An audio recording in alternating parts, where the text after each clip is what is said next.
10 ऐसी चीज़ें जो आपकी लाइफ को, आपकी पढ़ाई को बिल्कुल चेंज कर सकती हैं। सबसे पहली चीज़, डेली शेड्यूल बनाएँ।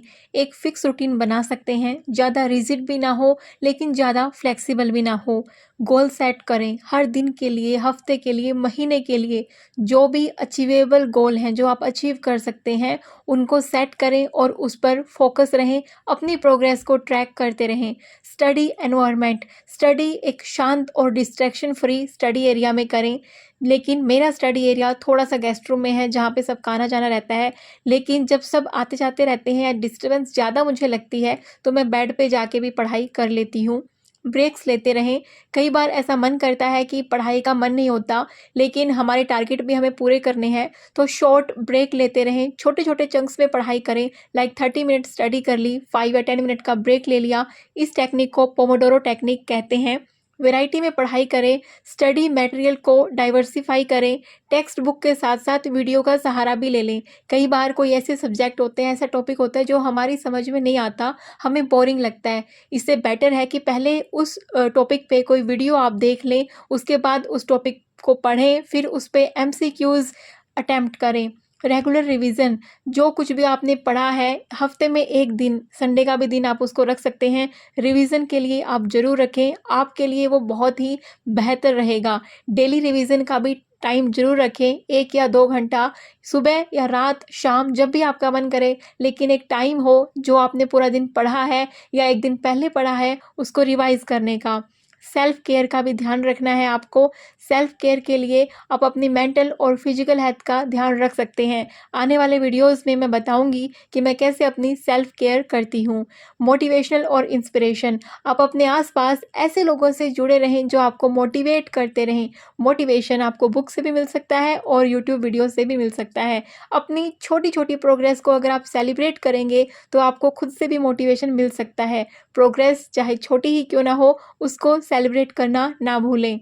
एक पार्टनर अगर आपका अच्छा है, आप हस्बैंड हैं, आपकी वाइफ़ अच्छी है या फिर आप वाइफ़ हैं जो तैयारी कर रहे हैं और आपके हस्बैंड बहुत अच्छे हैं, तो आप उनको अपनी तैयारी में इंक्लूड कर सकते हैं। भले ही वो आपके एग्ज़ाम की तैयारी ना कर रहे हो, आपके जो सेम एग्ज़ाम है उसकी तैयारी ना कर रहे हो, लेकिन फिर भी वो आपकी हेल्प कर सकते हैं। कैसे? वो मैं अपनी आने वाली वीडियोज़ में ज़रूर बताऊँगी। पॉजिटिव माइंडसेट, ये सबसे लास्ट पे मैंने बताया, लेकिन ये सबसे ज़रूरी है। एक पॉजिटिव माइंडसेट, अपने ऊपर विश्वास रखना और नेगेटिविटी से दूर रहना। अगर आपको लगता है कि आप फेल हो रहे हैं, तो अपने आप को रिमाइंड कराएँ कि आप कुछ सीख रहे हैं और प्रोग्रेस कर रहे हैं। सावन का महीना हो और घेवर ना हो घर पे, तो ये तो नाइंसाफ़ी है। मुझे जब भी आजकल मैं अपने टारगेट अचीव कर लेती हूँ ना, तो मैं घेवर ज़रूर खाती हूँ। अभी हम जा रहे हैं एक स्पेशल काम के लिए, ट्राइपॉड लेना है। आपने देखा होगा कि जो मेरा वीडियोज़ था जो स्टडी वाला, वो मेरा बेटा शूट कर रहा था और थोड़ी-सी वीडियो हिल रही थी। तो मेरे को लगा कि भैया अभी सीसीटीवी कैमरा में तो टाइम लगता है सब करने में, तो क्यों ना एक ट्राइपॉड ले लिया जाए कि मेरा टाइम मैं जहाँ से सेव कर सकूँ। एक्चुअली टाइम भी मैं लगा लूँ, लेकिन एक माइंड पे ना इतना प्रेशर रहता है कि पूरे दिन की वीडियो जितनी मेरे सीसीटीवी कैमरा में कैद होती थी, मैं उनमें से फिर छाँट-छाँट के आप सबके लिए वीडियो एडिट करके और आप सबको फिर मोटिवेट करती थी। फिर मेरे को लगा कि मोटिवेशन का एक ज़रिया एक सिंपल से फ़ोन से और एक सिंपल से ट्राइपॉड की हेल्प से भी हो सकता है। आप सब अक्सर मुझसे पूछते हैं कि यूपीएससी की प्रिपरेशन स्टार्ट कहाँ से करें? स्टार्ट करें प्रीवियस ईयर क्वेश्चन से, ताकि आपको ये अंदाजा लग जाए कि एग्जाम की डिमांड क्या है। दिशा पब्लिकेशन लेके आए हैं डॉक्टर मुरनाल पटेल के द्वारा लिखी हुई ये book, 15th addition, new addition है 2025 के लिए। इसके अंदर आपको 30 topic wise prelims previous year solve papers मिल जाएंगे 1995 से 2024 तक के। ये बुक 4 पार्ट्स में डिवाइड है। फर्स्ट पार्ट में आपको स्ट्रेटेजी एंड प्लानिंग मिलेगी।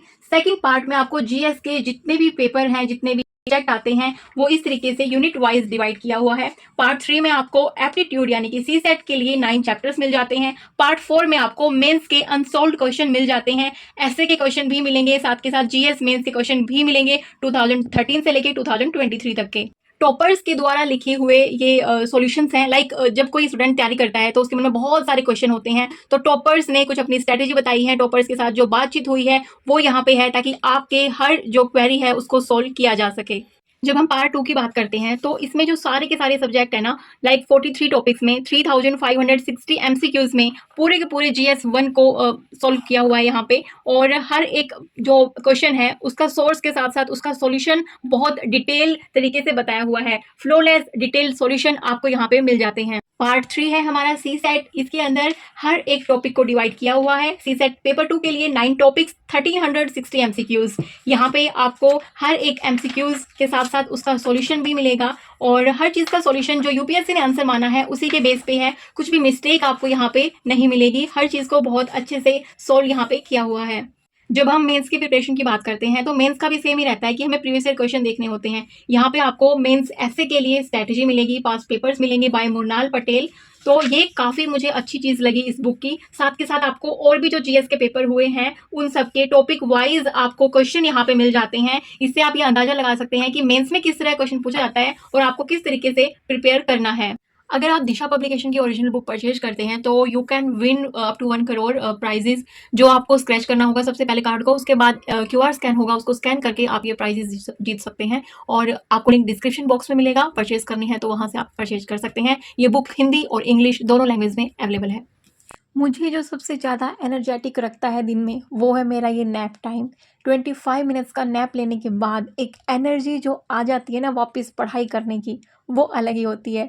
कभी भी लगे कि नींद आ रही है, सुस्ती आ रही है, दिन में 25 मिनट का नैप लेके ट्राई करना। मेरे पास एक कमेंट आया है, उन्होंने लिखा है कि प्लीज़ मैम मुझे कुछ सजेशन दीजिए। मेरा एग्ज़ाम है, अभी डेट नहीं आई बट फॉर्म फिल कर दिया है। रोज़ पढ़ती हूँ लेकिन ऐसा लगता है कि कुछ पढ़ा ही नहीं। बुक भी कंप्लीट नहीं हो रहा, मन में डर है। रोज़ सुबह उठने के लिए टारगेट बनाती हूँ लेकिन नहीं हो पा रहा मुझसे, प्लीज़ हेल्प मी। अगर आपका एग्ज़ाम नज़दीक है या फिर आपको पढ़ते हुए लगता है कि पता नहीं कुछ याद है या नहीं है, तो आपको previous year questions as a mock test लगा के देखने चाहिए। जो भी टॉपिक आप पढ़ें उसके तुरंत बाद दूसरे टॉपिक पे मूव ना करें। सबसे पहले उस टॉपिक के क्वेश्चन अटैम्प्ट करें, फिर आपको समझ में आएगा कि सही में ये टॉपिक कितना आपको समझ में आया। क्या ये टॉपिक आपको दोबारा से पढ़ने की नीड है, क्या ये टॉपिक आपको रिवाइज करने की नीड है, रिवाइज करना है तो कितनी बार करना है। ये सब कुछ बातें आपको तभी समझ में आएंगी जब आप उस पर क्वेश्चन अटैम्प्ट करोगे। क्वेश्चन प्रीवियस ईयर भी हो सकते हैं या कोई मॉक टेस्ट भी हो सकता है किसी भी इंस्टीट्यूशन का।